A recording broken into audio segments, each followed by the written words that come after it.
Mohon maaf Bapak Ibu, tadi internetnya tiba-tiba terputus di tengah jalan. Ini sementara saya join pakai handphone dulu.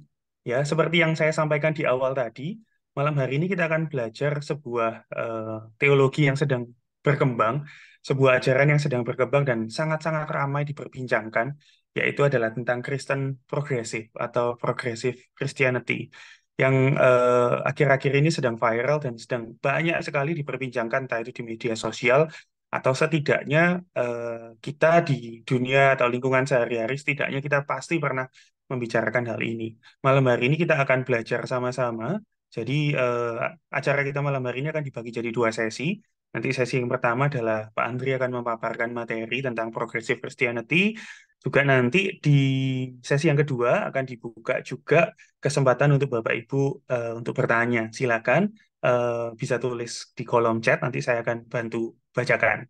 Ya, jadi bagaimana pandangan kita dan apa sikap kita GKI tentang pandangan Christian progresif ini. Silakan Pak Andri, saya persilakan. Baik, Ronald. Terima kasih eh, untuk waktunya. Saya akan berupaya untuk mengemas pemaparan saya dalam waktu 30 menit. Eh, Selamat malam, Bapak, Ibu, dan teman-teman semua. Senang malam ini kita bisa bertemu. Dan malam ini saya akan melihat Kristen progresif bukan dari perspektif social noise. Ya, social noise itu kan kontroversi yang terjadi atas apa yang dikatakan oleh Pastor Brian Siawatra yang 3 hari lalu sudah pamit nggak jadi pendeta lagi itu. Dan ramainya isu Kristen progresif salah satunya adalah karena ada diskusi tentang Kristen progresif yang diupload di podcastnya Deddy Corbuzier ya, yang waktu itu Brian Siawatra seorang TikTokers yang followersnya itu ya banyak, bicara tentang Kristen progresif dengan berbagai uh, versi, dan kemudian muncul undangan-undangan atas dia, dan kemudian muncul reaksi atau tanggapan ya, bahkan dari beberapa pendeta besar ya, saya tidak usah sebut namanya, dan seperti perang wacana kemudian. Nah, malam ini kita mau belajar, mau tahu sebetulnya apa itu Kristen progresif. Karena semua orang itu bisa mengklaim dirinya sebagai orang Injili atau orang ekumenis, orang progresif atau apapun. Nah, oleh karena itu saya ingin kita memahami teologi Kristen progresif sebelum kita menentukan sikap, apakah kita harus ikut-ikutan mengatakan, oh itu sesuatu yang sesat, berbahaya, dan seterusnya, ataukah kita melihat dalam perspektif yang berbeda. Nah, tentu sebagai seorang teolog dan pendeta GKI, apa yang saya sampaikan pada malam hari ini adalah sebuah perspektif di dalam melihat fenomena teologi ya. Saya tidak dalam kapasitas membela atau menentang, tetapi ingin mepresentasikan apa itu teologi Kristen progresif secara apa adanya. Ya, jadi bukan berdasarkan apa yang dikatakan oleh Brian atau tokoh-tokoh manapun atau pendeta-pendeta manapun atau YouTube manapun, tetapi bagaimana sebetulnya Kristen progresif itu terjadi. Maka saya secara singkat mau mengatakan bahwa Kristen progresif itu bukanlah aliran baru. Jadi ini sebuah aliran yang memang muncul di sejak awal abad ke-20 yang menekankan keadilan sosial, kesetaraan, dan pembebasan sebagai teologi. Jadi kalau masuk dalam kategori itu dan saudara-saudara mendengar khotbah para pendeta GKI, membaca konfesinya GKI, maka GKI termasuk di dalam kategori gereja yang progresif. Karena apa? Keadilan sosial, kesetaraan, dan pembebasan itu memang selalu digemakan ya. Dan ini kemudian berkembang di awal abad 20 itu sebagai tanggapan terhadap interpretasi atau penafsiran tradisional yang dianggap eksklusif dan tidak memadai dalam menanggapi isu-isu kontemporer. Nah, memang salah satu yang paling ramai diperbincangkan adalah tentang apakah di luar Yesus ada keselamatan atau tidak. Tapi sesungguhnya diskusi Kristen aliran ini bukan hanya berfokus pada ada keselamatan atau tidak di luar Yesus, ya. Tetapi lebih berfokus pada apakah keselamatan yang dikaruniakan oleh Tuhan Yesus Kristus itu bersifat eksklusif, ya, atau lebih inklusif. Kalau eksklusif itu mengeluarkan orang lain. Jadi konsepnya itu adalah dikotomi umat, bukan umat, pilihan, bukan pilihan. Atau konsep Allah yang merangkul semua. Dan ini ramai, diskusi ini panjang dan bukan hanya muncul di abad 20, bahkan sejak misalnya abad keempat, misalnya tokoh seperti Agustinus punya cara pandang yang berbeda dengan tokoh gereja yang pada saat itu dianggap sesat, yaitu Pelagius. Gitu. Agustinus menekankan kepada anugerah, Agustinus menekankan bahwa manusia itu punya dosa asal, sementara Pelagius menekankan bahwa keselamatan itu sangat bergantung kepada kebaikan manusia. Ya, semuanya punya dasar Alkitabnya. Lalu Pelagius tidak percaya pada dosa asal, karena manusia itu pada dasarnya diciptakan Tuhan baik adanya. Dan kemudian dua kelompok ini berseteru dan terus bergulung-gulung dari abad ke abad. Muncul juga yang namanya semi-pelagianisme. Oh ya, keselamatan itu anugerah, tapi anugerah itu harus diresponi dengan perbuatan. Lalu dosa asal itu bukan dosa yang diwariskan, tapi itu lebih pada dosa struktural. Itu semi-pelagianisme. Jadi perdebatan tentang Kristen progresif ini ya memang sudah ada bahkan sejak abad-abad perdana kekristenan, bahkan sebelum abad pertengahan. Nah, aliran ini sendiri itu eh, saya mengutip apa yang pernah ditulis oleh David Felton ya yang mengatakan adalah Eropa di abad pertengahan itu percaya pandemi lalu apa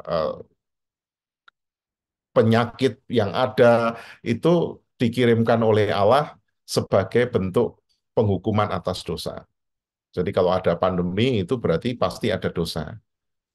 Perang itu adalah cara Allah untuk melakukan pembalasan ya. Jadi eh, itu disebut divine early retribution. Jadi cara Allah menegakkan eh, otoritasnya itu melalui perang. Waktu itu diayati begitu. Bahkan feodalisme, ya, masyarakat dibedakan dalam layer-layer, dalam lapis-lapis. Ya, ada uh, kaum bangsawan, ada kaum pekerja, ada kelas orang-orang terpinggirkan.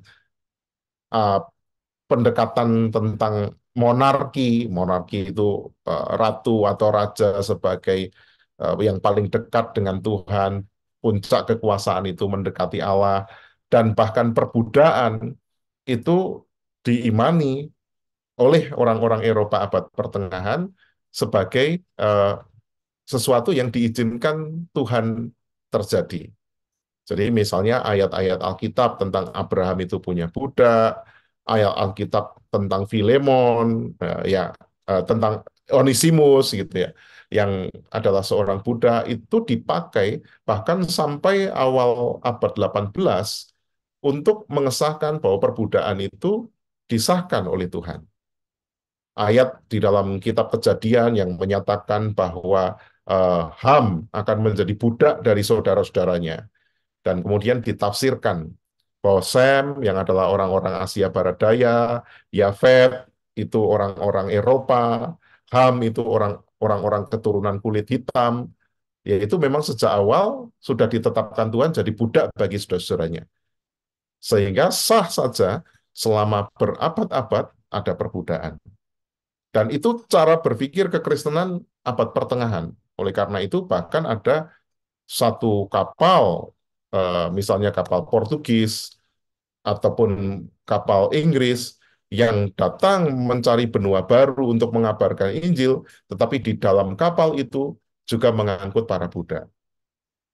Jadi itu cara berpikir gereja pada zaman itu. Dan bahkan ketika ada upaya untuk menemukan penangkal petir, para imam atau para pendeta itu menganggap bahwa ini sebuah tindakan melawan kehendak Tuhan. Petir kok ditangkal, berarti ini sebagai tindakan melawan kehendak Tuhan. Nah, teologi modern yang abad pertengahan, yang lahir pada zaman reformasi, zaman Aufklärung, itu konteks masyarakatnya masih seperti itu.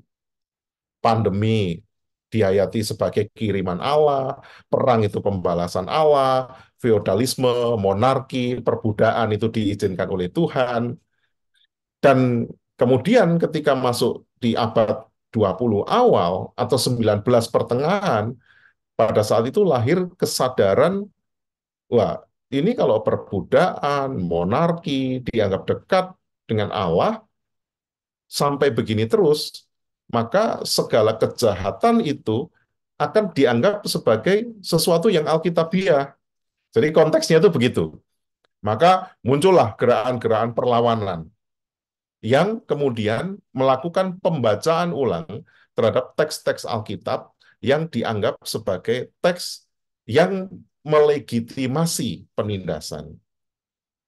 Jadi konteks lahirnya eh, Kristen progresif itu demikian. Dan mengutip Harry Emerson Fosdick mengatakan stagnation is in thought or enterprise means death for Christianity as certainly as it does for any other vital movement.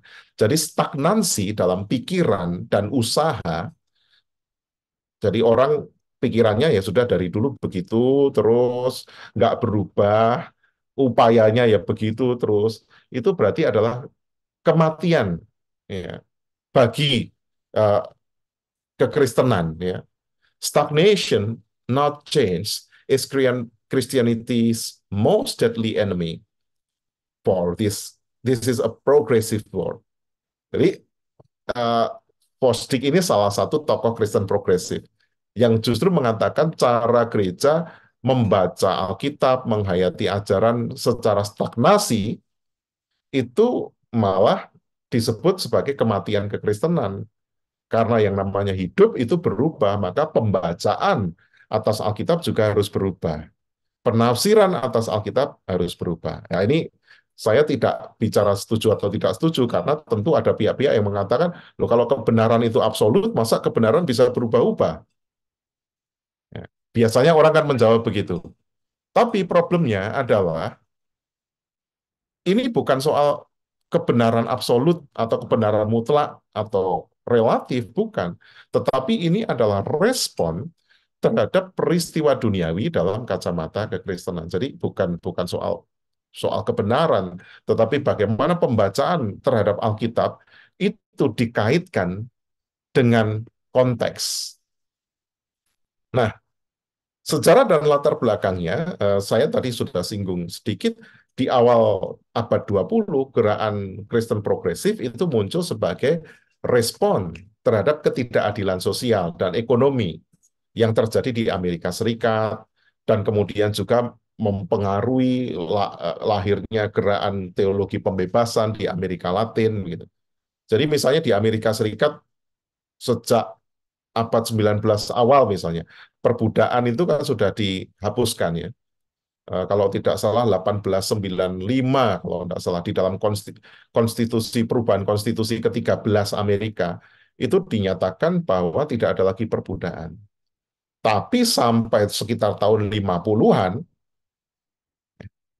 tahun 1950, 100 tahun lebih, itu masih ada upaya untuk terus-menerus melakukan perbudakan, dan bahkan gereja pun membagi dirinya menjadi gereja kulit hitam, gereja kulit putih, Dan pada saat itu lahirlah gerakan ya gereja baptis kulit hitam ya di Birmingham yang kemudian dipelopori oleh Martin Luther King Jr.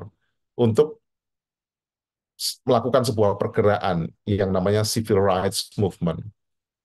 Dan ceritanya pada saat itu orang kulit hitam yang sangat eh, berapi-api meminta pengakuan kesetaraan hak berhadapan dengan kaum kulit putih, tidak semua kulit putih ya, kaum kulit putih evangelikal, jadi kaum kulit putih yang mengklaim Injili, kaum kulit putih para pendukung white supremacy, supremasi kulit putih.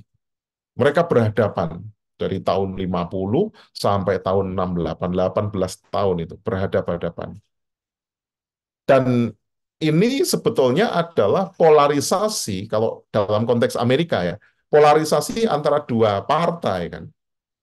Sampai sekarang pun di Amerika, itu antara Partai Republik dengan Partai Demokrat ya musuhan. Republik itu dianggap atau mengklaim diri sebagai kaum konservatif, ya.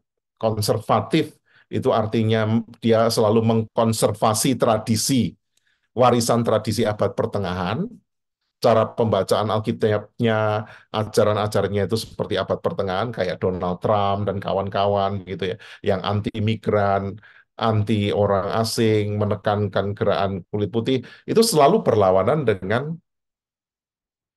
para pendukung dari Partai Demokrat yang selalu dicap sebagai progresif liberal.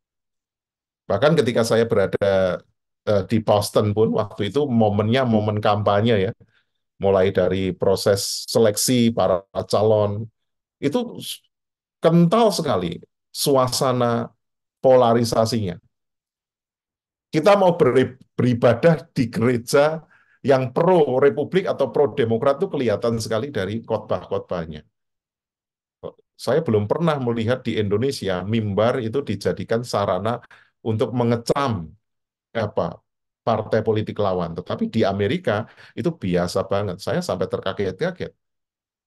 Bagaimana gereja-gereja yang pro kelompok progresif itu menghajar habis-habisan kebijakan Donald Trump di atas mimbar.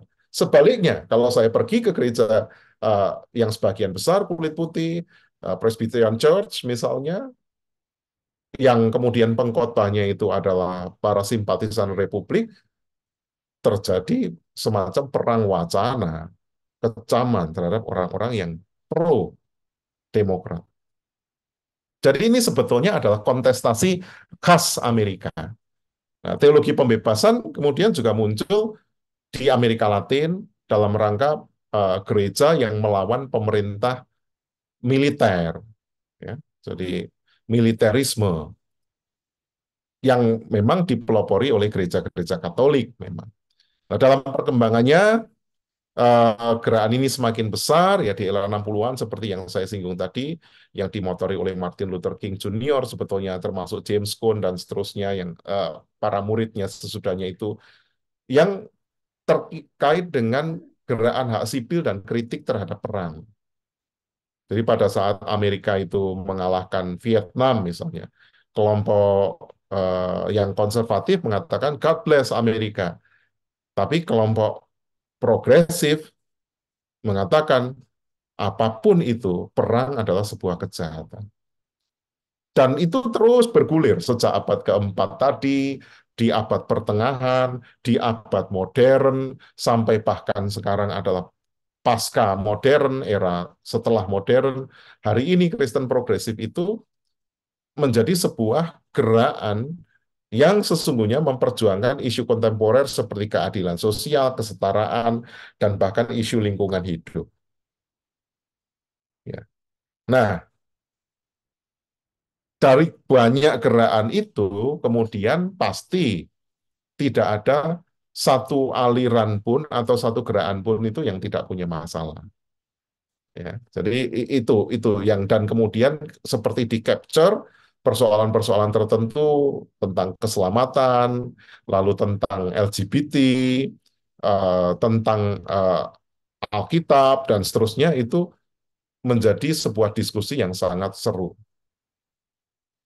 Nah, pengaruh teologi liberasi eh, itu sangat kental bahwa gereja ada di konteks Amerika Latin untuk memerangi kemiskinan dan sistem yang menindas.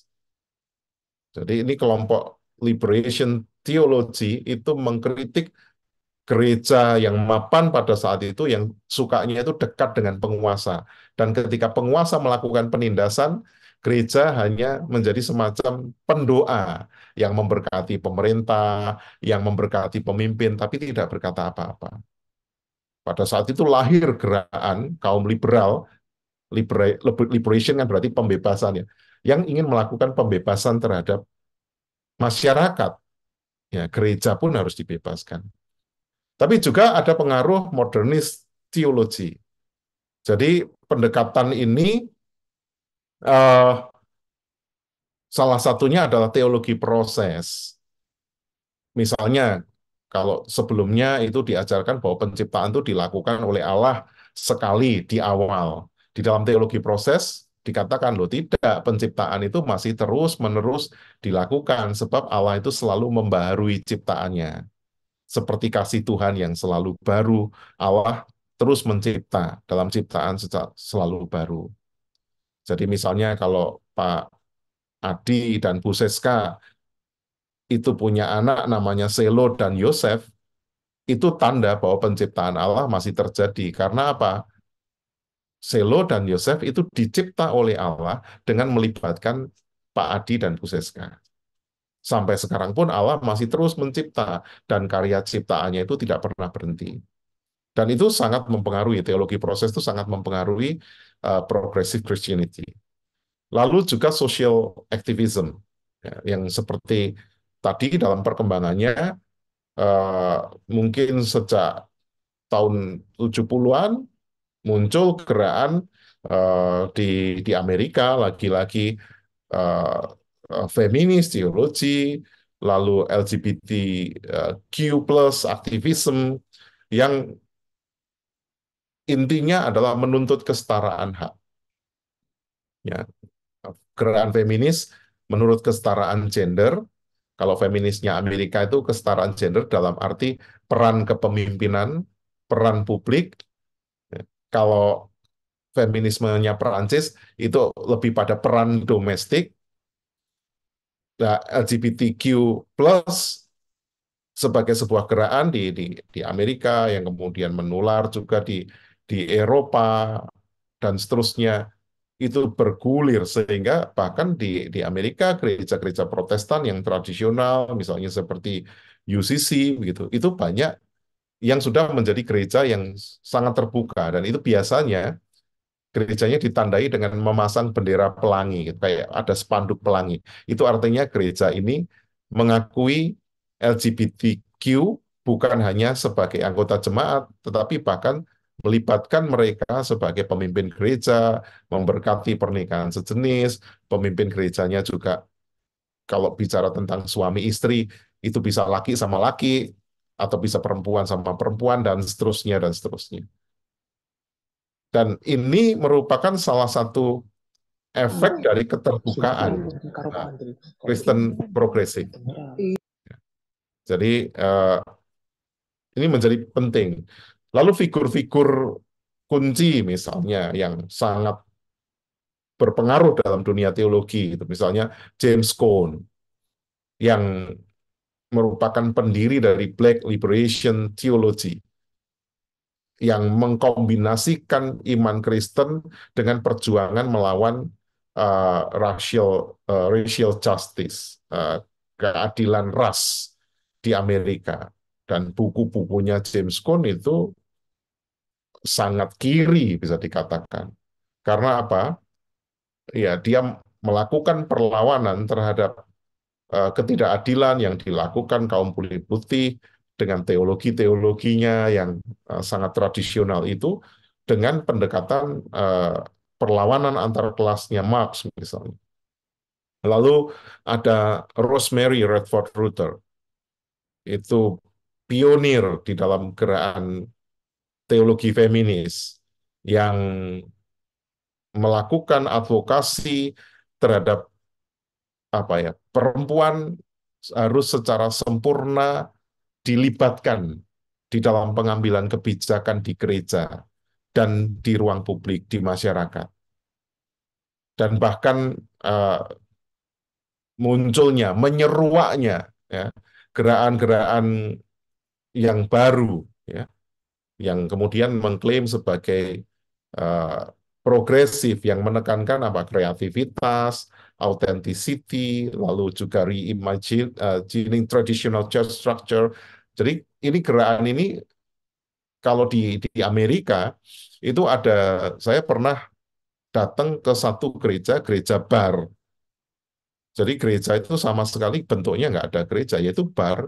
Orang-orang yang datang ke bar dan tidak ada liturginya gitu ya. Kalau saudara-saudara membayangkan di gereja bar ada penyembahan, ada khotbahnya sambil ngebir, itu enggak, ya yes, memang komunitas itu komunitas orang ngebar, tapi itu gereja, ada yang begitu.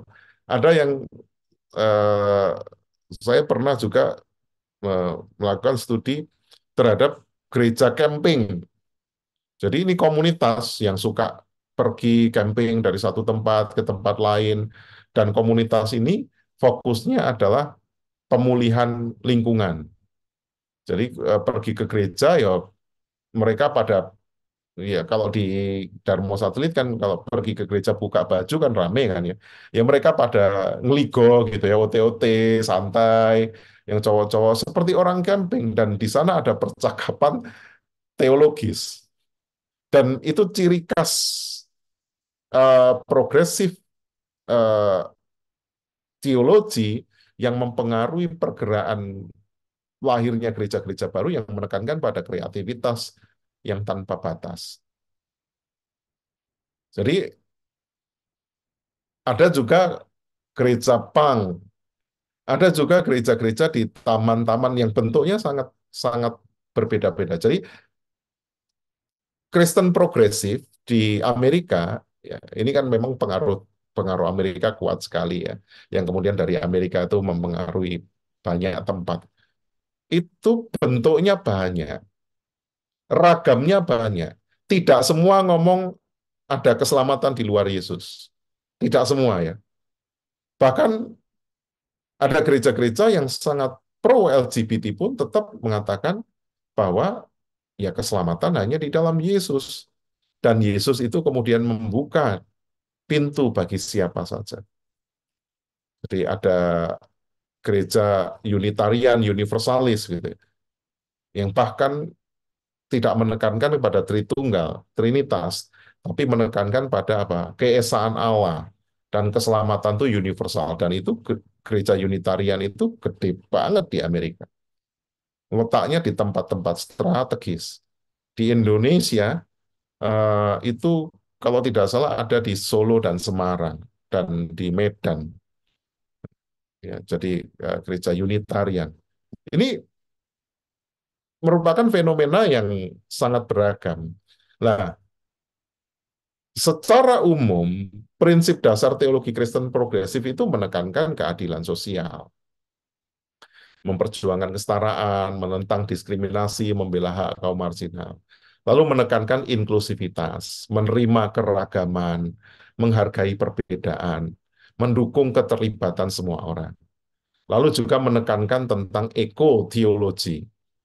Jadi kalau apa gereja-gereja reform yang ya tradisional jarang bicara tentang teologi lingkungan hidup. Tapi GKI di dalam konfesinya bahkan menggambarkan Allah itu seperti apa?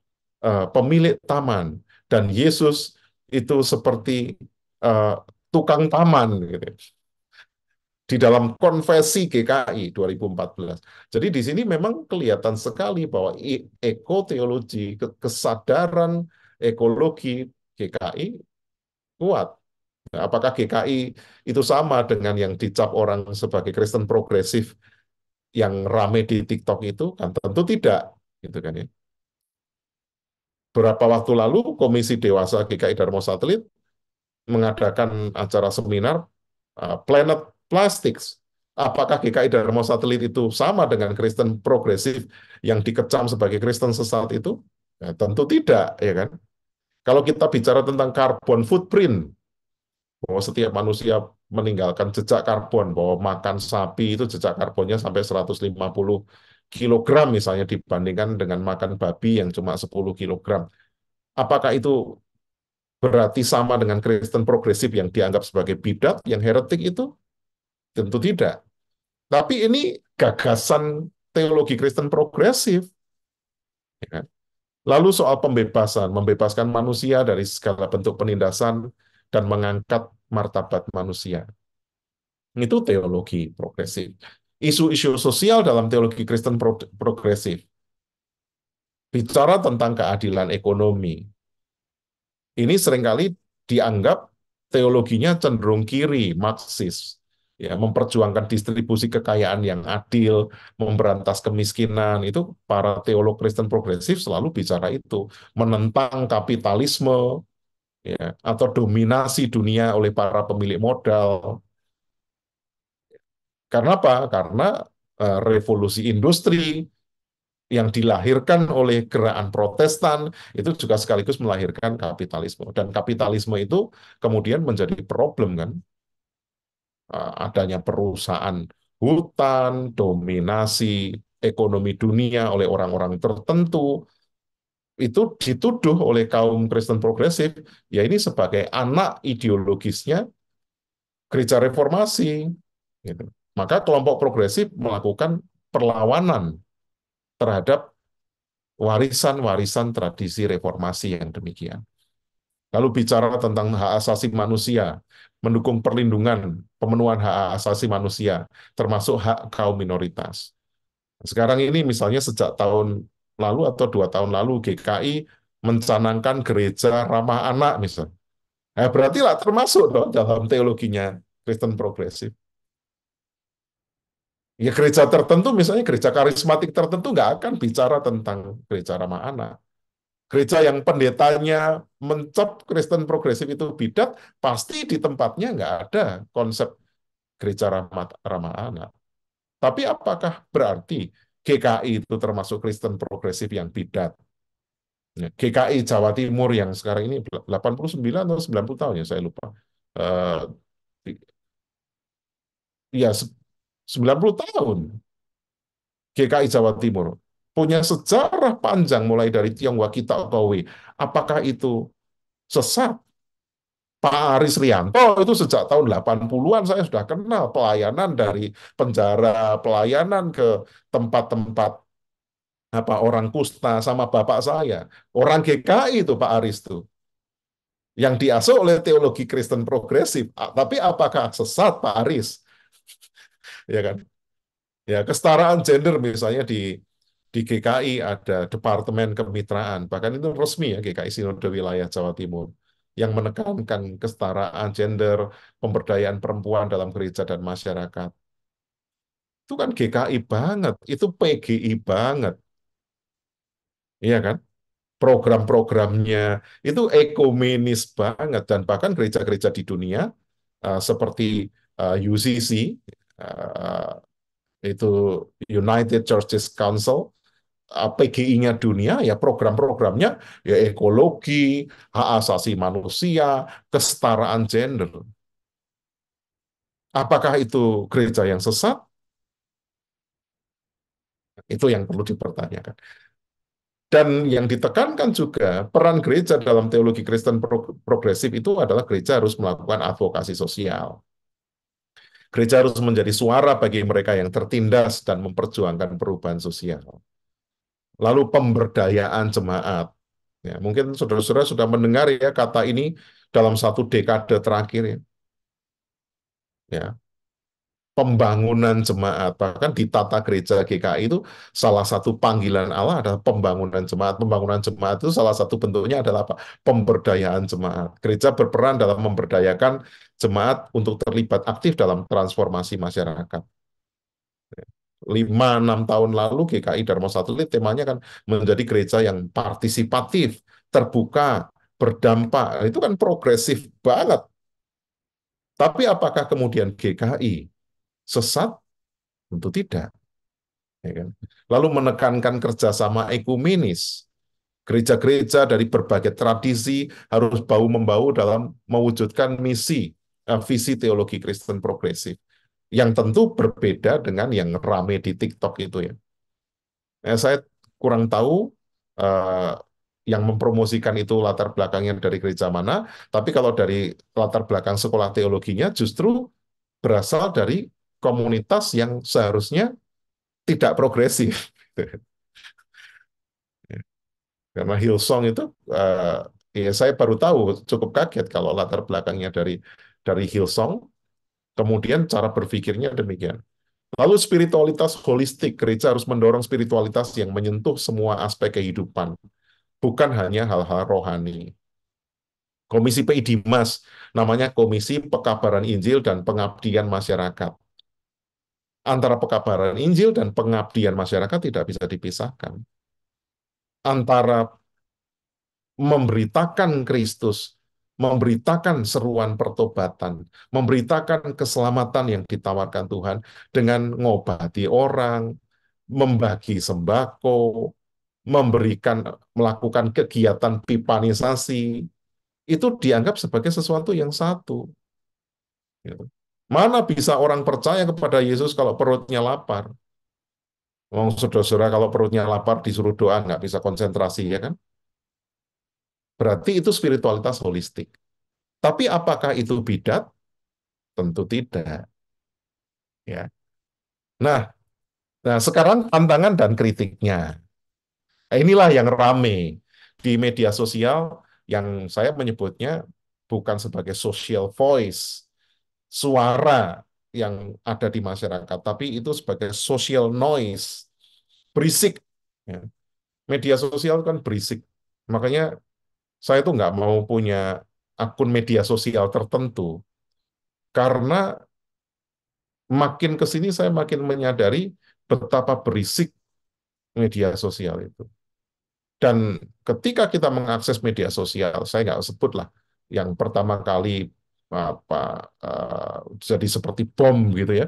Ini kan di satu media sosial yang platform dari Cina itu ya, yang sangat rame itu. Ya, orang bisa punya followers banyak dan saya tidak punya akunnya. Suatu saat saya ditunjukin tentang ini. Bagaimana pendapatmu? Ya saya geleng-geleng kepala. Karena apa? Kontroversi teologis yang terjadi karena pemahaman teologis yang berbeda, itu Kristen progresif sering dikritik sebagai kelompok sesat oleh Kristen konservatif. Salah satunya misalnya yang menyatakan bahwa meskipun orang tidak percaya Yesus, orang itu selamat. Nah, pendekatan seperti itu adalah pendekatan yang lebih bersifat filosofis ya dibandingkan ya. Dan tentu ini saya tidak mengklaim bahwa itu sesat atau tidak sesat, sah-sah saja orang berpendapat begitu. Tapi menurut saya, selama kita berbasis dari Alkitab, ya kita tidak akan pernah menemukan satupun ayat yang menyatakan bahwa kalau orang itu tidak percaya kepada Kristus, dia sampai kepada Bapa. Karena apa? Konsep surga, konsep keselamatan sudah berbeda. Karena secara filosofis itu begini, keselamatan dalam agama-agama itu tidak bisa disamakan satu dengan yang lain. Berkali-kali ya saya mengilustrasikan surganya orang Kristen dengan surganya orang Buddha, dengan surganya orang Islam itu beda. Jadi kalau kemudian orang Kristen mengklaim bahwa orang Buddha bisa masuk surgaku, yaitu pelecehan. Karena orang Buddha tidak butuh masuk surganya orang Kristen. Orang Buddha pengennya masuk apa? Nirwana. Nirwana adalah suasana di mana orang terlepas dari segala ikatan. Nothing. Nothingness. Emptiness. Nggak ada keinginan, nggak ada yang apa ya, dicintai, tidak lagi terikat pada apapun. Itu orang Buddha. Sementara Kristen surganya kan beda, justru persekutuan dengan Allah, bersatu dengan Tuhan Yesus Kristus, memuji-muji Allah. Jadi justru keterikatan tuh, ikatan dengan Allah. Nah, kalau orang Kristen mengatakan, oh orang Buddha bisa masuk surga, surgaku, itu sesungguhnya juga adalah penghinaan terhadap imannya orang Buddha. Bukan hanya penghinaan terhadap Kristen. Kan. Nah, bahwa saya juga tidak setuju kalau kemudian, oh Tuhan menciptakan manusia untuk dimasukkan neraka semua. Konsep neraka juga beda-beda. Neraka itu adem atau panas? Coba. Ada yang mengatakan, oh di sana ada api yang bernyala-nyala. Tapi juga ada di sana ada ratap tangis dan kertak gigi. Ada yang mengatakan gelap dan dingin. Konsep surganya Kristen dengan Islam ya beda. Jadi kalau kita mengatakan, oh orang Islam ini bisa masuk surganya Kristen, ya orang Islam juga nggak mau. Ya, jadi artinya kita tidak dapat menemukan, walaupun GKI itu progresif loh ya, di dalam pegangan ajarannya GKI, kita tidak dapat menemukan satupun teks di dalam Alkitab yang ditulis ya, untuk ada nama lain selain Yesus. Nggak ada. Tapi bukan berarti kita menutup pintu pada semua pihak dan tidak bekerja sama dengan mereka. Kan gitu. Jadi GKI itu moderatnya di sana. Skripsi saya itu tentang universalitas keselamatan dalam kitab Wahyu. Oh, itu skripsi yang bisa dikatakan sangat progresif. Kenapa? Karena dalam Wahyu 21, langit baru, bumi baru, Yerusalem baru itu turun dari surga, Allah mendirikan kemahnya, shekinahnya di antara umat manusia. Dalam bahasa Yunaninya, laoi. Laoi itu bukan umat manusia Kristen dari segala bangsa, enggak. Laoi itu adalah umat manusia yang kalau dalam terjemahan bahasa Ibraninya itu goyim. Kalau itu umat, goy itu bangsa-bangsa yang tidak percaya. Goyim itu berarti adalah orang dari seluruh dunia yang bahkan selama ini tidak diperhitungkan sebagai umat Allah. Tapi ada memang unsur itu, cita-cita itu dalam Mika 4 misalnya, bahwa pada saatnya nanti seluruh bangsa-bangsa akan berhimpun, eh, mereka akan mengubah eh, pedang menjadi mata baja, tombak menjadi pisau pemangkas, ada semacam pengharapan eskatologis untuk mempersatukan itu. Tapi tidak ada kalau kita mencari satu konteks ya, di dalam Alkitab untuk menemukan nama lain selain Yesus. Ya, karena apa? Ya firman Tuhan ditulis untuk apa? Untuk sentralitasnya adalah Tuhan Yesus. Ya, jadi kita mesti eh, terbuka, menghormati, berdialog, tetapi bukan hanya menyamakan. Karena memang tidak bisa disamakan. Orang Hindu nggak mau masuk surganya orang Kristen. Ya. Pertanyaannya, adakah keselamatan dalam agama-agama lain? Menurut saya ada. Tapi keselamatannya itu berbeda dengan keselamatan yang kita maksudkan di dalam Alkitab. Kalau kita mengatakan tidak ada, ya kita kurang belajar. Ya, setiap agama punya ajaran keselamatannya tuh. Lalu eh, kritik yang lain adalah misalnya tentang pembacaan Alkitab dalam pendekatan yang sangat cair, ya. Dan itu memang secara ilmu teologis, ilmu hermeneutik, penafsiran tentang Alkitab itu memang berkembang. Jadi kalau orang nggak pernah belajar ilmu baru, lalu kemudian ada orang lain menafsir dengan metode yang baru mengatakan itu sesat, ya itu kan sama seperti para pendeta zaman dulu yang ngomong penangkal petir itu berarti melawan kehendak Allah, sama kayak gitu. Perbudaan itu diizinkan Allah, ya sama seperti itu kan. Lalu problem yang lain adalah politisasi agama. Beberapa pihak berpendapat bahwa Kristen progresif selalu terlibat dalam isu politik dan sosial. Agama kok agama ini kan ngurusi surga, kenapa harus ngurusi dunia? Pendekatan eklesiologis itu adalah sudut pandang tentang gereja atau ajaran atau ilmu tentang gereja memang ada dua. Ada gereja yang ingin membawa manusia naik ke surga. Nah, itu gereja-gereja itu biasanya adalah gereja-gereja yang para pendetanya di YouTube ngeritiki Kristen progresif. Tapi juga ada gereja yang ingin menjadikan kerajaan Allah nyata di dunia. Ya, seperti yang diajarkan Tuhan Yesus ya. Hal kerajaan surga adalah apa. Tapi Tuhan Yesus mengajarkan apa sih? Jadilah kehendakmu ya, di bumi seperti di surga. Langit baru dan bumi baru, surganya malah yang turun ke bumi. Mana yang benar? Ya sama-sama benar, harus imbang. Kita harus mengarahkan hidup kita ke surga, tapi kita juga harus menghadirkan surga itu di dunia. Maka surga juga perlu dihadirkan dalam isu-isu politik, sosial, supaya apa? Politik dan sosial tidak dikuasai oleh hasrat demonik yang penuh ketamaan dari manusia. Lalu problem yang lain adalah keseimbangan spiritualitas. Kritik lain menyatakan bahwa Kristen progresif itu terlalu berfokus pada isu sosial dan mengabaikan aspek spiritual. Ya. Pertanyaannya spiritual itu apa? Karena kita kalau bicara tentang eh, spiritualitas, saya tiba-tiba lupa penulisnya ya, yang 9 jalan kudus itu pernah di Gary Thomas ya, pernah dibahas di GKI Dharma Satelit dalam beberapa kali bina spiritual, 9 tipe spiritualitas. Orang spiritualitasnya tidak hanya tradisional, berliturgi, bukan hanya ber-PA seperti ini intelektual, tapi juga bahkan naik gunung itu juga spiritual, naturalis.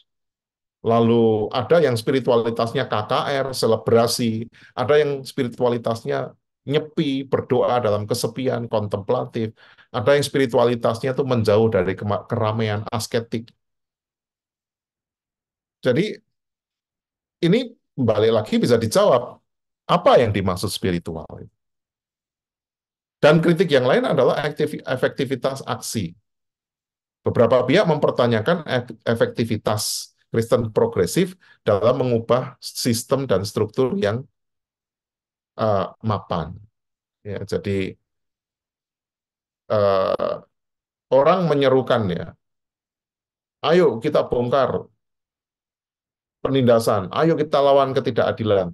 Tapi mereka yang menyerukan itu juga ya tetap tidak bisa mengalahkan ketidakadilan. Ending-endingnya ya tetap doyan duit, gitu kan kritiknya gitu. Ending-endingnya ya tetap memakai produk-produk kapitalisme. Jadi seruannya itu sosialis, tapi gaya hidupnya kapitalis. Gitu ya. Gitu. Itu kritik. Nah, implikasinya apa? Ya, sorry. Ini saya agak error karena ketutupan karena buka apa sebentar ya.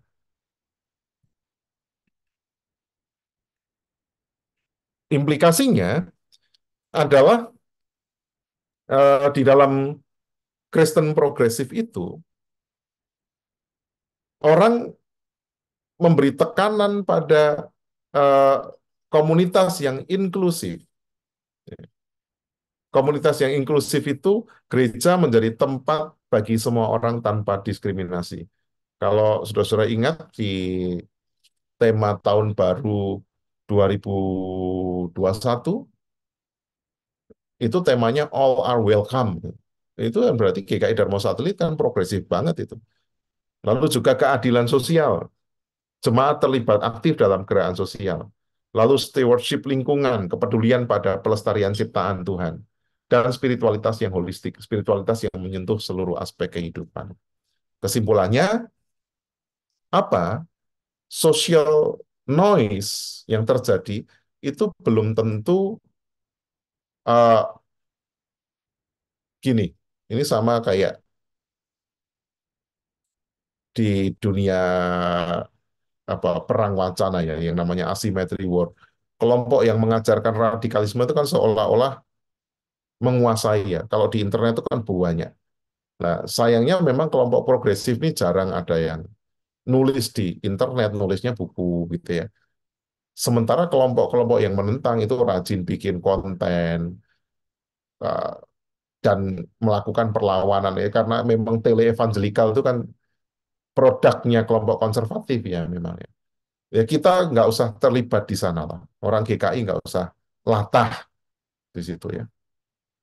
Wah, ini progresif, bahaya. Efesus mengatakan kamu adalah manusia baru. Manusia baru itu kainos ya. Artinya manusia yang harus selalu dibarui dari hari ke hari. Kan itu manusia progresif. Nah, kita harus bergerak dari curiga dan konfrontasi menuju dialog dan kolaborasi. Ya, teologi Kristen progresif terus berkembang sebagai jawaban dari tantangan-tantangan kontemporer dalam rangka memperkuat peran gereja dalam mewujudkan keadilan, perdamaian, kesejahteraan bagi seluruh umat manusia. Nah, kita perlu menyikapi social noise warganet dengan bijaksana dan tidak terjebak pada dikotomi konservatif, dikotomi itu hitam putih ya, konservatif lawannya progresif. Ya kita harus konservatif, tapi juga harus progresif. Orang GKI kan begitu. Evangelical liberal, ya kita harus evangelikal, tapi harus punya sisi liberal juga. Ortodoks, heretik, melainkan perlu menggalakkan dialog kehidupan, dialog karya, dialog iman dengan mereka yang berbeda. Kan teman-teman kalau ketemu sama mereka yang misalnya dari gereja karismatik atau dari gereja yang pendetanya mengolok-olok Kristen progresif, kan bisa kumpul kan. Kalau menurut saya eh, eh, nggak ada ujungnya perdebatan ini sesat atau tidak sesat. Karena apa? Yang terjadi adalah itu perang yang tidak pernah berakhir. Ya, ya, perang sejak zaman eranya Agustinus dan Pelagius itu nggak pernah berakhir. Sudah, jangan terlibat dalam social noise itu, juga jangan takut-takutan ya. Oh, ini loh, TV-TV ini sekarang sudah dimasuki unsur-unsur LGBT. Ya kalau teman-teman nggak setuju ya kritislah, tapi juga tidak perlu paranoid terhadap itu. Oh, ini soal isu lingkungan, Kristen progresif ini bahaya ini. Dong Allah itu menciptakan surga itu ya, Taman Eden yang di dunia itu kan digambarkan sebagai sebuah apa? Taman toh. Yesus bangkit ya. Dan orang Kristen yang bersama dengan Yesus masuk kemana? Ke taman toh. Ya, jadi kita nggak, menurut saya nggak usah ikut latah lah dalam social noise itu. Kalau orang lain pada takut sama Kristen progresif, mungkin teman-teman gua progresif, tapi gua cinta Yesus misalnya. Gua progresif, tapi gua bisa menerima semuanya ya, tapi tidak menyamaratakan semuanya. Nah ini daftar bacaan yang bisa teman-teman eh, baca itu mungkin yang mau download itu bisa bisa diakses di Libgen gitu. Biasanya buku-buku yang di-upload di Libgen ini adalah buku-buku yang ya tidak semua ya. Ini bukan bukan semua bacaan ya.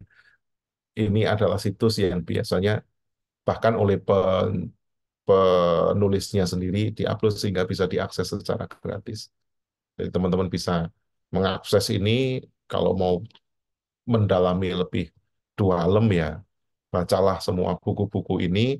Jadi tidak bersumber dari TikTok, dari YouTube, lalu semua orang ikut-ikutan, oh ini bahaya dan seterusnya. Ya itu biasalah. Ada bagian-bagian yang memang kita tidak setuju, tapi itu biasa. Sama, itu harus dihayati. Tubuh Kristus tuh ya memang begitu. Ya, eh, terima kasih. Host, saya tidak bisa stop share. Bisakah saya ditolong untuk stop share kok tiba-tiba ini hang gitu ya di bagian saya. Saya kembalikan ke Ronald. Oke, Pak Andri, thank you.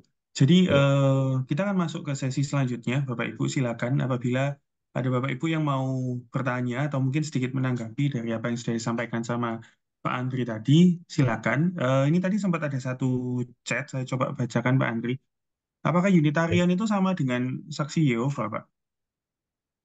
Eh, Berbeda. Kalau saksi Yehova itu mengakui bahwa Yesus itu eh gini, saksi Yehova itu melihat bahwa Yesus itu adalah Logos, tapi Logos itu adalah ciptaan pertama. Sehingga Yesus itu dekat dengan Allah. Yesus itu adalah hamba Allah. Yesus itu adalah Mesias, tapi Yesus itu bukan Allah. Ya, itu saksi Yehova. Kalau kelompok Unitarian memang tidak masuk di dalam perdebatan tentang Allah Bapa, Anak, dan Roh Kudus. Ya memang yang ditekankan adalah ya itu satu, ketiganya itu satu. Ya. Jadi tidak menekankan pada tiga pribadi yang berbeda, yaitu unity, gak iso dipisah-pisahkan. Kalau saksi Yehova kan melihat bahwa Yesus itu bukan Tuhan, bukan Allah. Yesus itu adalah ciptaan yang ilahi, yo, tapi bukan Allah. Saya mau tanya sebelumnya, apakah di screen teman-teman ini layar saya masih kelihatan atau tidak? Sudah enggak, Pak? Gitu. Hah? Sudah enggak? Oh sudah nggak? Oh berarti errornya hanya di tempat saya ya. Oke. Sudah enggak? Mm-mm. Ini Pak Beni, ada satu pertanyaan. Apakah mau diketik di kolom chat atau mau unmute? Silakan. Saya Bisa. langsung unmute ya. Saya langsung Ya, bicara silakan. bisa. Oke, terima kasih Ronald. Malam Pak Andri. Malam kok Beni. Ya, ini ada satu pertanyaan. Eh, Kalau bicara mengenai yang tadi sudah disampaikan itu mengenai progresif itu eh, pengertian-pengertian dasar itu sangat-sangat bisa diterima dalam artian eh, pendekatan ke alam atau segala macam. Namun yang berkembang di sosmed itu saya lebih melihat ke satu poin utama pengertian progresifnya itu disempitkan mengenai keselamatan. Saya dulu yang lalu kan saya sempat kirim rekaman video Pendeta Yoas ya. Saat itu kan WCC kan saat poin mengenai keselamatan itu bicara mengenai sepakat untuk tidak membicarakan mengenai hal itu, Pak. Nah, poin-poin mengenai keselamatan ini ditangkap oleh beberapa orang dalam artian mereka-mereka yang secara masif itu, ini maaf kata ini, sengaja untuk menyerang kekristenan. Nah, blow up semacam itu tanpa ada jawab yang istilahnya apa tadi social noise dari pihak-pihak gereja, itu fokus dari pembicaraan mereka itu bahwa doktrin mengenai keselamatan itu patah atau bisa dikatakan tidak valid di dalam kekristenan itu sendiri. Karena ya balik lagi, akulah jalan kebenaran dan hidup, tidak ada satu orang pun sampai kepada Bapa. Jadi poin itu yang menjadi dasar. Tapi kalau kekristenan progresif sendiri, kita sih sepakat bahwa GKI sendiri kan selalu kita tahu kita ini liquid ya, dalam arti ya nggak konservatif lah, tapi dalam saya juga nggak terlalu liberal gitu, Pak Andri. Itu pertanyaan saya, Pak Andri. Bagaimana sikap GKI dalam hari ini secara khususnya? Oke. Ya, terima kasih. Ya, Pak Yoas mengatakan bahwa kami tidak dapat menemukan nama lain di dalam keputusannya WCC ya, eh, selain Yesus.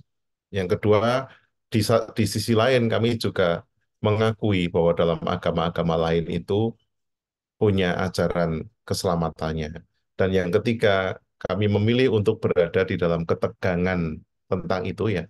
Tegangan itu sesuatu yang dijaga dan tidak dicari titik temu. Maksudnya tidak dibicarakan itu tidak dicari titik temu. Nah, Sekarang gini, kalau kita bicara tentang ajaran keselamatan, jadi soteriologi sendiri itu di dalam tradisi gereja sangat beragam. Saya contohkan ada 3 aliran ya. Ini karena nggak tahu ini kenapa screen saya ini jadi hang, jadi saya nggak bisa share screen. Soteriologi itu setidaknya, misalnya dari kaum universalis, itu percaya juru selamatnya Yesus. Tapi begitu ngomong siapa yang diselamatkan, semua orang. Penebusan Yesus bagi siapa? Bagi semesta. Lah, sifat anugerahnya itu apa? Pemberian tanpa syarat. Itu kaum universalis. Juru selamatnya Yesus, diselamatkan semua orang, bagi semesta, pemberiannya tanpa syarat. Tapi bagi kelompok pengikutnya Calvin, mereka nggak setuju. Bagi Calvin, juru selamatnya Yesus, tapi yang diselamatkan bukan semua orang. Bukan kemauan manusia, bergantung kepada siapa Allah memilih, kedaulatan Allah. Jadi penebusan Yesus bukan bagi semesta, tapi hanya bagi umat pilihan. Dan sifat anugerah itu tidak dapat ditolak, tidak dapat hilang. Tapi juga ada kelompok misalnya yang Arminius ya, Arminian. Yang ini eranya setelah Calvin. Mengatakan juru selamatnya Yesus. Siapa yang diselamatkan? Manusia berdosa yang berbalik dan merespon. Ini kan sama seperti pengikutnya Pelagius. Ya. Calvin itu pengikutnya Agustinus, Arminius itu pengikutnya Pelagius. Kan Pelagius kan ya kalau kamu semi Pelagianisme, kamu mendapat anugerah, kamu merespon ya kamu selamat. Penebusan Yesus bagi siapa? Tidak terbatas. Siapa saja yang menerima Yesus pasti selamat. Kalau saya tanyakan itu ke teman-teman, jawabannya beda-beda kok. Ada yang ngomong, ya enggak, no, yang ditentukan Allah dong.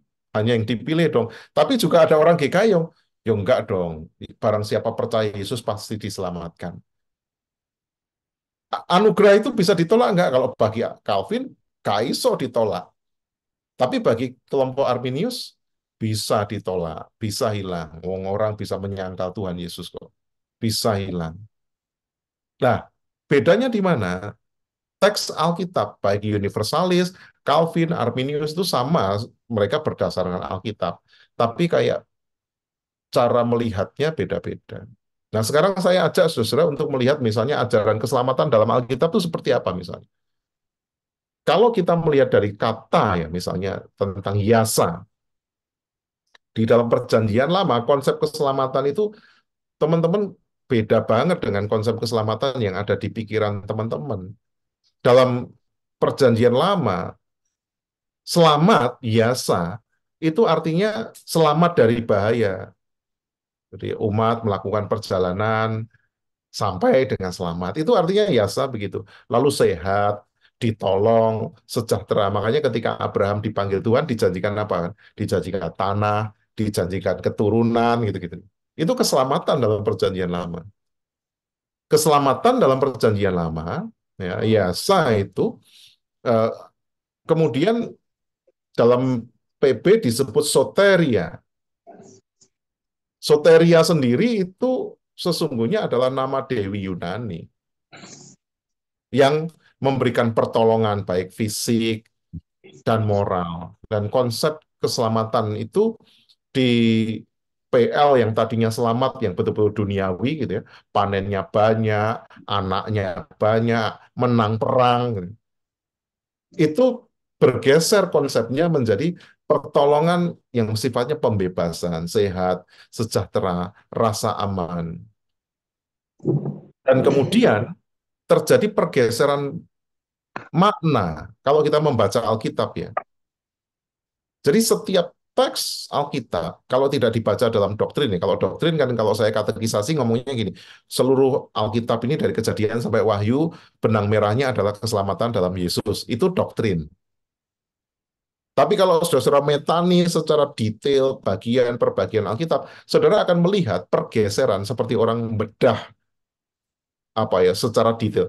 Mulai melihat pergeseran makna keselamatan dari fisik ke moral dan spiritual. Kalau PL awal, selamat itu berarti terlepas dari musuh, pembebasan dari perbudakan, ke tanah yang lebih makmur, dan keselamatan itu kumpul sama Bapa leluhur, Lalu keselamatan itu hubungannya dengan hakim, imam, raja, dan nabi itu penting. Nah, ke PB itu keselamatan itu perkembangannya adalah kualitas, ya. Bukan hanya soal kaya, tapi kaya dalam hati, gitu. Bukan hanya bagi bangsa Israel, tapi melampaui batas-batas kebangsaan. Di PB pula, misalnya konsep keselamatan di Injil Sinoptik. Jadi kita nggak usah ngomong soteriologinya Calvin lah.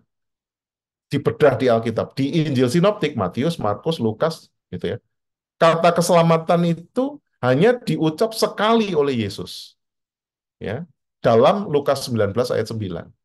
Yesus selalu ngomong apa? Kerajaan Allah.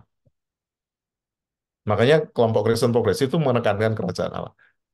Waktu itu Sakeus kan bertobat percaya. Lalu Tuhan Yesus mengatakan, pada hari ini juga ada keselamatan di rumah ini. Jadi konteksnya adalah Sakeus dan perubahan tindakannya. Nah, keselamatan itu didahului dengan penyesalan, sifat murni, ketidakberdayaan, pasrah, menerima, ya, dan menyangkal sesuatu demi Kristus. Dan keselamatan itu mustahil tanpa anugerah itu kalau dalam dalam Injil, ya. Dan Injil sinoptik lebih banyak menekankan kerajaan surga. Nah, selanjutnya, nah ini yang banyak mempengaruhi ajaran keselamatan gereja reformasi. Karena apa? Fokusnya adalah pada keselamatan itu dikaitkan dengan dosa, anugerah, pembaharuan hidup, pengharapan eskatologis. Itu ajaran keselamatan yang sangat dipengaruhi oleh teologi Paulus. Jadi kalau kita ngomong tentang soteriologi, yang benar yang mana? Ya balik lagi, mau dibaca dalam perspektif mana? Perspektif PL saja, atau PB saja, atau teks rasuli, atau secara utuh. Nah, harus diakui tradisi gereja reformasi, bapak-bapak gereja, itu sangat memberi tekanan pada soteriologi Paulin, ya, dan banyak mengabaikan pembedahan secara apa ya, close reading terhadap soteriologi dari Injil. Nah, soteriologi Paulin kemudian dikaitkan dengan Yohanes kan, kalau karena Yohanes adalah Injil yang memang ditulis paling akhir, ya. Jadi sentralitas Kristus kalau di dalam soteriologi itu sumber keselamatan adalah Allah dalam Yesus.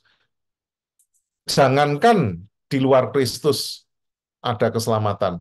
Kalau di dalam teologi Paulus, di luar Kristus loh tidak ada kehidupan. Jadi Kolose 1:15-17 itu kan, ya, dia adalah gambar Allah yang kelihatan, di dalam dia segala sesuatu diciptakan dan tidak ada satupun di dunia ini yang tidak tercipta melalui dia. Jadi itu cara berpikirnya. Nah, masalahnya adalah pertanyaannya Pak Beni tadi, bagaimana GKI menyikapi untuk kita tidak membicarakan keselamatan? Ya kita harus tetap membicarakan keselamatan, toh.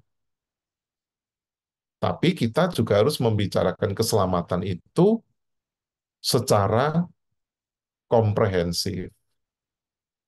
Jadi bukan hanya kamu percaya Yesus, oh, percaya Yesus nanti kamu masuk surga. Tersinggung dong orang Islam. Loh, aku ya masuk surga.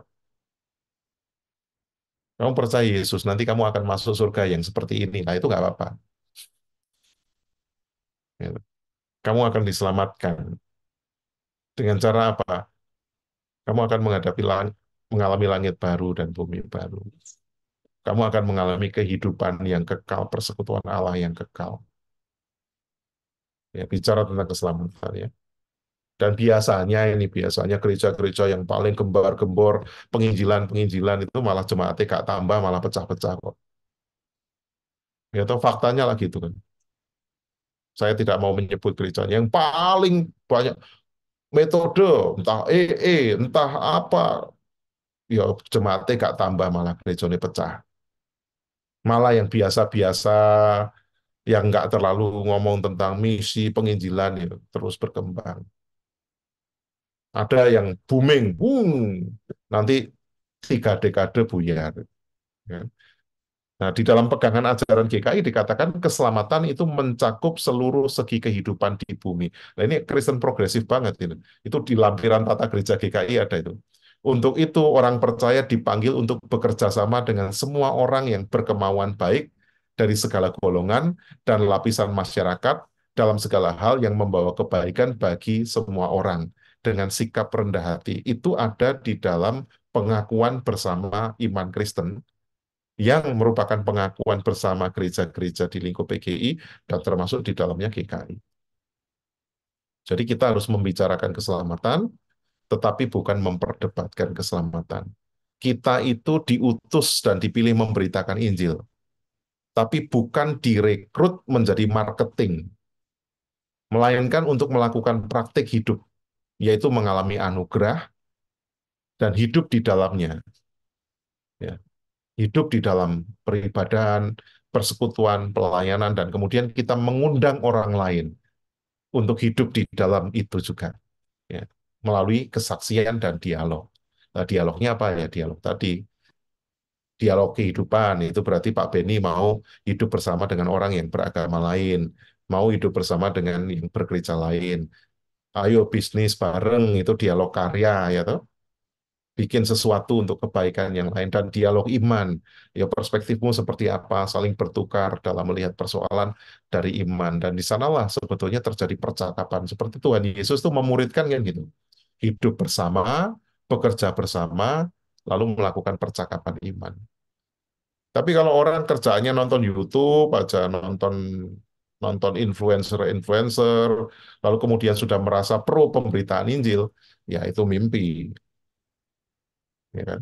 Kerjaannya nonton YouTube terus apa nonton apologetika di YouTube tapi nggak pernah urip bareng orang lain, nggak pernah bekerja bersama orang lain dan tidak bisa berdiskusi dengan orang lain, ya itu hanya kegeeran aja merasa memberitakan Injil pada sebetulnya kita going nowhere. Itulah yang disebut sebagai stagnansi dan itu kematian bagi gereja.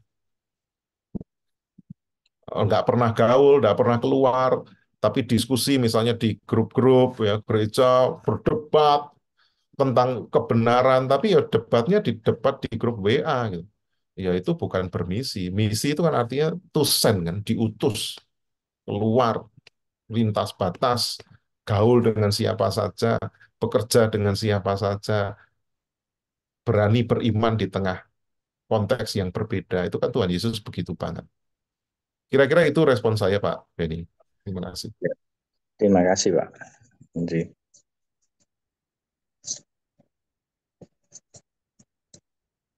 Pak Andri, saya boleh sedikit menanggapi ya. Jadi Mm-mm. apa yang saya tangkap itu berarti eh, kekristenan progresif ini akan terus berkembang karena seiring berkembangnya. Jadi saya menemukan korelasi antara eh, Kristen progresif ini dengan interpretasi bebas manusia. Setiap manusia itu kan pola pikirnya kan selalu berkembang.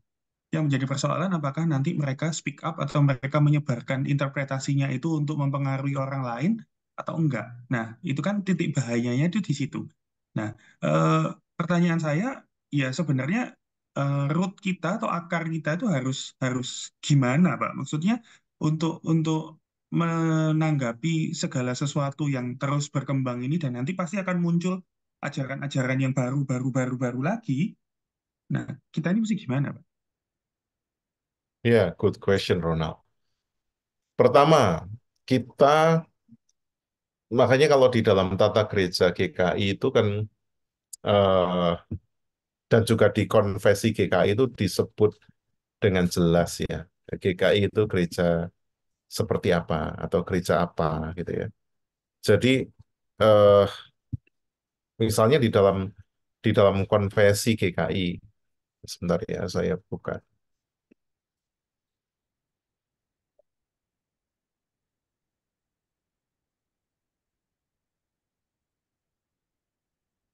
Di dalam di dalam konfesi GKI itu ada semacam layer-layer ya. Layer-layer itu lapis-lapis eh, panduan.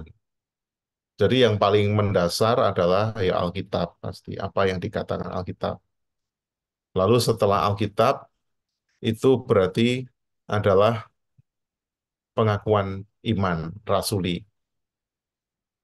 Itu kan diakui ya.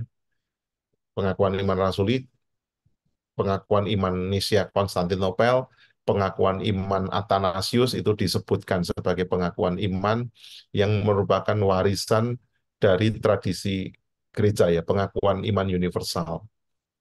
Lalu juga ada tradisi gereja reformasi yang di dalamnya Alkitab itu kan luas banget. Cara pembacaan Alkitabnya perlu disesuaikan dengan pengakuan iman gereja. Ya. Jadi kalau ada ajaran bahwa menolak Tritunggal, ya berarti itu nggak sesuai dengan pengakuan iman kita. Atau kan ada yang mengajarkan Dui Tunggal gitu ya. Ya sudah nggak sesuai ya, jangan diikuti. Lalu setelah pengakuan iman itu ada ajaran yang disebut pengakuan bersama iman Kristen. Nah, ini kalau jadi majelis nanti pasti harus pembinaan tentang itu, ajaran tentang Alkitab, ajaran tentang keselamatan, ajaran tentang karunia-karunia dan seterusnya. Dan yang terakhir adalah konfesi GKI. Nah, konfesi GKI itu eh, menekankan bahwa kebenaran itu bersumber dari Alkitab. Ya. Oleh karena itu, gereja ya dalam persekutuan dengan kasih Allah yang akrab dengan ciptaan, pemeliharaan, penyelamatan, pembaruan oleh anak Allah Bapa, Anak dan Roh Kudus, GKI hidup dan berkarya di tengah kepelbagian warisan sejarah budaya dan lingkungan alam Indonesia. Jadi harus baca konfesi GKI. Harus ada panduannya. Rootnya apa? Alkitab, pengakuan iman bersama, lalu kemudian pegangan ajaran dan konversi GKI karena kita orang GKI ya. Nah, selama itu tidak bersesuaian dengan itu, ya kita perlu mempelajari, bukan menolak, kita perlu mempelajari dan melihatnya secara kritis. Pertanyaannya, apakah kemudian tidak boleh ada ajaran yang baru, penafsiran yang baru? Tentu boleh, tapi tidak bisa sakar PDW. Ya. Ini kan sama dengan begini. Ada penemuan baru. Seorang bisa mengklaim menemukan obat. Sekarang kan banyak sekali ya. Orang mengklaim penemuan baru dalam hal medis gitu. Bisa saja. Tapi penemuan itu harus diuji pemberlakuannya secara internasional. Kan sama seperti itu ya. Kalau misalnya eh, akupuntur misalnya. Dalam sekian lama itu sudah punya akar tradisi, terus diuji secara internasional, direkomendasikan katakanlah sebagai tindakan pendamping dari tindakan medis yang bobotnya sama. Tapi kalau misalnya di COP, gitu, nah, itu kan belum ada ujiannya. Jadi kita eh, kalau belajar jangan hanya berorientasi pada media sosial, tapi perlu memang model-model pembelajaran yang diskusi-diskusi ya, membedah gitu. Dan semua percakapan misalnya tidak selalu pendeta yang terkenal dari media sosial, kalau menyampaikan statement tertentu tidak selalu itu bisa ya berarti demikian. Enggak. Harus ada dasar kajiannya secara lebih akademis. Ya memang agak susah sih, Nam. Tapi kalau ditanya terus pegangannya apa, rootnya apa, ya kalau ada isu yang lagi berkembang, ya ayo kita bedah bersama. Paling itu, Retnat. Yes, fair enough, Pak. Thank you. Ini Ya. mungkin ada pertanyaan terakhir yang saya bacakan. Ini ada satu pertanyaan yang belum tadi saya sampaikan. Mengapa toleransi di Kristen progresif bertolak belakang dengan tujuan ajaran Yesus mengenai pemberitaan Injil ke seluruh dunia? Sorry, saya kurang jelas apa gimana? Mengapa toleransi di Kristen progresif bertolak belakang dengan tujuan ajaran Yesus mengenai pemberitaan Injil ke seluruh dunia? Nah, itu pendekatannya kaum konservatif kan selalu begitu, mempertentangkan antara kebenaran dan toleransi. Jadi kalau teman-teman dengar, oh ini kebenaran dijual dengan diganti toleransi ya itu pasti kalangan konservatif ya. Karena menganggap bahwa toleransi itu berarti menegosiasikan kebenaran. Salah ya. Toleransi itu kan sebetulnya adalah sikap sosial dan eksistensial ya. Jadi kalau dalam bahasanya Profesor Wismuadi ya, sikap kita terhadap orang lain tuh berlapis-lapis. Ada yang menganggap alien. Alien itu berarti apa? Wes itu orang asing. Lah orang asing itu berarti musuh. Itu kan dunia yang paling primitif gitu kan. Kalau ada beruang yang ngencingin pohon, lalu ada beruang lain, nah ini kan teritori, terus perang. Gitu. Orang asing itu dianggap sebagai musuh. Lah biasanya Kristen-Kristen yang konservatif tuh begitu. Kalau lihat orang asing dimusuhi, dibenci, gak seneng, itu namanya alien. Itu paling primitif lah. Kalau kita itu gak seneng sama orang yang beda itu primitif banget kita itu kayak binatang. Itu dunia primitif. Yang kedua, yang lebih baik itu adalah koeksisten. Koeksisten itu apa? Ya mau tinggal bersama. Ya satu RT atau satu kos-kosan, tidak hanya Islam kabeh atau khusus kos orang apa Kristen atau khusus kos orang Jawa, tapi campur-campur. Itu namanya coexistence. Nah, kalau karena sudah coexisten, tinggal berada bersama, ya harus rukun, biasanya tekanannya gitu kan. Ya saling menghormati, tapi itu masih belum cukup. Mau tinggal bersama, rukun, tapi ya ojo ngutik aku. Aku nggak ngutik kamu, kamu nggak ngutik aku. Yang penting kita nggak saling mengganggu. Itu coexistence, itu toleransi layer kedua. Toleransi yang paling bagus adalah yang pro-existence. Pro-existence itu apa? Kita percaya bahwa kita itu nggak bisa hidup tanpa orang lain tuh. Orang-orang yang mengatakan ini kan menegosiasikan kebenaran dengan toleransi. Lah, mereka mangan sego sing nandur sopo. Omahe kuline sopo.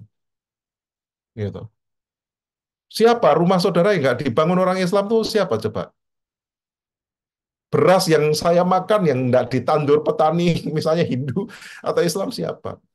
Jadi itu biasanya hanya pada ranah ini loh, ranah logis saja. Karena kenyataannya apa? Itu sama dengan kenyataannya orang-orang yang anti Barat itu. Anti Barat, anti asing, tapi handphone iPhone, Android, nah, gak konsisten tuh. Kita itu kalau toleransi berarti harus pro-existence, mendukung keberadaan orang lain sehingga mereka itu bisa berkembang sesuai dengan keyakinannya atau gayanya itu namanya pro-existence. Nah, itu adalah sikap sosial. Nggak ada, apakah kemudian sikap sosial itu bisa dipertemukan dengan sikap teologis? Ya bisa, ya. Karena saya meyakini bahwa Yesus Kristus adalah satu-satunya juru selamat. Dan saya meyakini bahwa Yesus itu mengasihi semua orang. Saya meyakini Tuhan Yesus itu dengan perempuan Samaria, perempuan Sirofenisia, orang berdosa, ya bergaul. Dan mengasihi dengan tulus. Why not? Saya ya pro-existence terhadap mereka. Pertanyaannya, apakah itu menegosiasikan kebenaran? Menurut saya, yang menganggap itu menegosiasikan kebenaran adalah mereka yang pancen males bergaul dengan orang, ya kan? Kecuali misalnya, oh saya menghayati bahwa kehidupan itu harus dijaga. Tapi ada orang lain, ya, gak apa-apa lah, kehidupan bisa dikorbankan. I'm sorry, kita nggak bisa ketemu di sini. Saya pro-life, saya harus menjaga kehidupan. Kalau kamu menganggap bahwa orang lain itu bisa dikorbankan atau pihak lain itu bisa dikorbankan untuk kebaikan banyak orang, ya kita berbeda. Kita harus sepakat untuk tidak sepakat. Jadi kita jangan ikut-ikutan kaum konservatif ya, yang selalu mengatakan, "Oh Yesus dijual dengan toleransi." Apa? Oh Yesus toleran kok. Tapi juga sekaligus Tuhan Yesus radikal kan, pergilah dan jangan berbuat dosa lagi. Radikalismenya kan di situ. Maka eh, isu mengatakan bahwa antara kasih apa keadilan Tuhan tidak boleh dinegosiasikan dengan kasih, kebenaran tidak boleh digantikan dengan toleransi, itu propaganda. Nah, atau siapa tadi yang tanya? Itu propaganda. Itu propagandanya siapa? Propagandanya kaum fundamentalisme. Siapa kaum fundamentalisme? Kaum fundamentalisme itu kelompok freak kalau di Amerika, kelompok orang-orang aneh yang jumlahnya kecil, ya, yang kemudian punya peran besar di berbagai lingkungan gitu. Ya, kita termasuk sekarang masuknya kan merangsek ke mahasiswa kan, kampus-kampus Kristen dan segala macam kan diajari begitu kan. Nggak bisa, kebenaran tuh nggak bisa dinegosiasikan. Padahal di balik itu, apa? Itu adalah gerakan fundamentalisme. Bayangkan kalau anak-anak Islam pada fundamentalis, Kristen pada fundamentalis, lalu tidak pernah bertemu, tidak pernah bekerja bersama, mau jadi apa dunia kita itu? Loh kan memang Allah menciptakan dunia nanti pada akhirnya mau kiamat. Nah, itu berarti kan iman yang destruktif, bukan iman yang konstruktif. Bukan GKI banget lah kayak kalau kayak gitu. Ya. Kebenaran memang tidak bisa dinegosiasikan. Tapi hati-hati kalau kita sebelum mengatakan aku benar, kamu salah. Jangan-jangan itu hanya ego kita. Itu nah. Siap, thank you Pak Andri. Sepertinya nggak ada lagi pertanyaan. Mungkin kalau saya mau sedikit konklusikan di akhir, Pak Andri. Jadi apa yang sama-sama kita pelajari pada malam hari ini itu harusnya nggak membuat kita semakin terombang-ambing.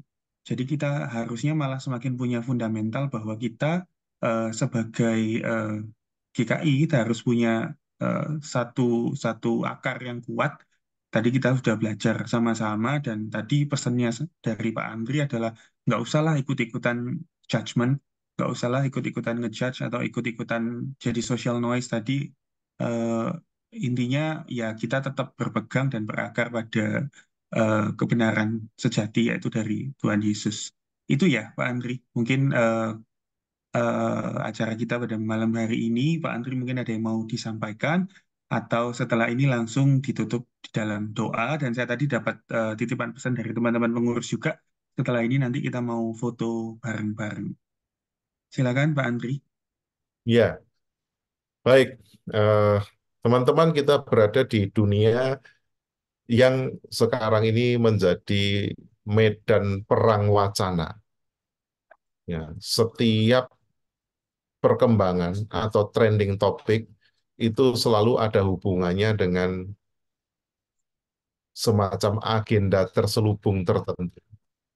Oleh karena itu, pesan saya, ketika kita belajar tentang kekristenan, belajarlah di dalam persekutuan, belajarlah di dalam komunitas, dan bukan hanya belajar di ruang virtual. Sebab sama seperti media-media sosial yang di dalamnya itu sesungguhnya adalah media yang penuh kepalsuan gitu ya, walaupun tidak semua palsu tapi penuh kepalsuan. Demikian juga percakapan-percakapan teologis yang ada di media sosial itu sesungguhnya ya seperti balon, kelihatannya warna-warni, tapi kalau disenggol sidik kosong. Maka mari kita menggalakkan diri untuk lebih sering belajar di dalam persekutuan, di dalam proses, dan untuk kawan-kawan yang hari ini tadi saya sempat ngintip partisipannya 50, nggak tahu sekarang berapa, 62 ya, Tadi nggak tahu sempat 65 Pak Andri. Itu ada ya, teman-teman Bemut juga lagi nobar. ya. Jadi semangat belajar seperti ini mesti kita kembangkan terus sehingga kita bukan hanya diombang-ambingkan oleh trending topik, tapi kita juga bisa menjadi orang-orang yang memberikan pendapat di tengah berbagai uh, tren yang terjadi. Saya kira itu closing statement dari saya. Uh, ini doa penutup sekaligus dari saya Ya, atau bagaimana, Ronald? Oke, silakan Pak Andri. Sekalian ya, silakan ditutup. Ya. ya. Kita tutup dan setelah itu baru foto bersama ya nanti ya. Mari kita berdoa. Bapa, Engkau sungguh besar. Ya Kristus, Engkau sungguh ajaib. Ya Roh Kudus, Engkau sungguh mulia. Sehingga siapakah kami yang dapat melihat Tuhan dari sudut pandang saja, dari satu sudut pandang saja. Siapakah kami yang dapat merangkul Tuhan hanya dengan kedua lengan kami? Oleh karena itu, ajarlah kami untuk rendah hati, melihat Allah dari berbagai sudut pandang, melihat perkembangan teologi dan ajaran dari rupa-rupa pendekatan. Tetapi kami tetap punya semangat, percaya bahwa Allah yang besar, Kristus yang mulia, Roh Kudus yang agung, itu akan membimbing setiap kami dan menjauhkan kami daripada segala kesesatan. Kami mohon di dalam segala keterbatasan kami, Tuhan yang memampukan kami untuk tetap rendah hati, untuk terus belajar, untuk menguji segala sesuatu, dan bahkan untuk terus maju dan bertumbuh. Terima kasih untuk persekutuan virtual malam hari ini. Kiranya kasih sayang Tuhan senantiasa membuat kami setia kepada Kristus dan membuat kami menjadi saksimu di tengah kehidupan di dalam pertolongan Roh Kudus mulai sekarang sampai selama-lamanya. Amin. Oke, terima kasih Pak Andri buat sesinya malam hari ini teman-teman. Bapak Ibu, mohon untuk on cam sebentar. Kita akan sama-sama ambil foto. Saya minta tolong bantuannya teman-teman pengurus siapa yang fotokan. Mari kita foto sama-sama. Teman-teman yang bisa on cam silakan. Kita Oke.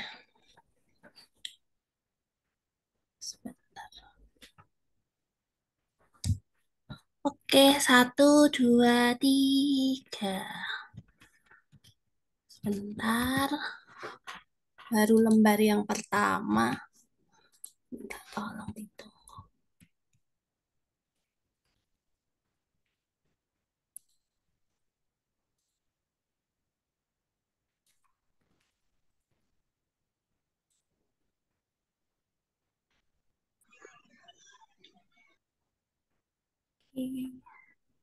Oke, lembar yang kedua. 1, 2, 3. Oke, yang terakhir. 1, 2, 3. Oke, terima kasih. Terima kasih teman-teman semua. Makasih Terima Britani. kasih. Makasih Bapak Makasih. Ya, Makasih. terima kasih. Ya, Makasih. Salam semua, Tuhan berkati. ya. Selamat malam.